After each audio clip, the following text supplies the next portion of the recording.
Baik anak-anak, kita melanjutkan pembelajaran kita di tematik. Kita masuk di tema 4G, subtema yang kedua di pembelajaran yang ketiga. Nah, hari ini anak-anak, adapun tujuan pembelajaran kita yaitu yang pertama, menuliskan informasi baru dari teks yang telah dibaca, dan yang kedua mendiskusikan manfaat dari gotong royong, dan yang ketiga menjelaskan keunikan dari rumah adat. Nah, kita masuk ke materi yang pertama yaitu bahasa Indonesia ya anak-anak ya. Menuliskan informasi baru dari teks yang telah dibaca.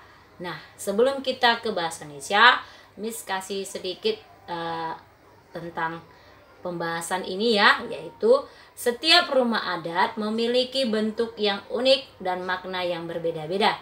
Akan tetapi, hampir setiap rumah adat memiliki satu persamaan, yaitu diperlukan gotong royong yang saat pembangunan rumah ya. Tanpa mengenal perbedaan sosial ekonomi, seluruh anggota masyarakat saling bekerja sama membangun rumah adat daerah mereka.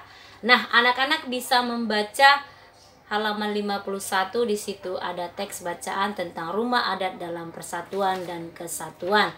Di situ kita akan mencari informasi. Apa itu informasi? Ya, informasi adalah sekumpulan fakta yang menggambarkan sebuah peristiwa atau kejadian tertentu. Ya, diingat itu anak-anak ya. Kemudian, cara untuk menemukan informasi dalam bacaan ini, yang pertama, kita baca dulu judul teks bacaan yang mau kita telaah atau kita cari ya. Kemudian, membaca teks dengan cermat untuk mengetahui isi dari teks bacaan yang kita baca.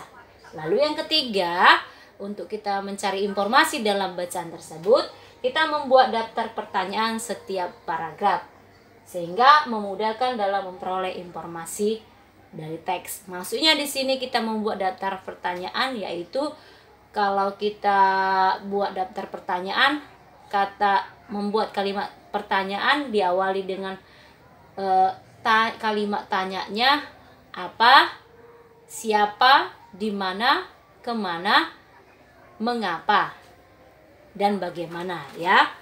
Nah, kalau kita mencari dari paragraf pertama, kalimat tanya apa yang kita buat untuk kita mendapat informasi? Iya, yaitu di mana Kampung Bena?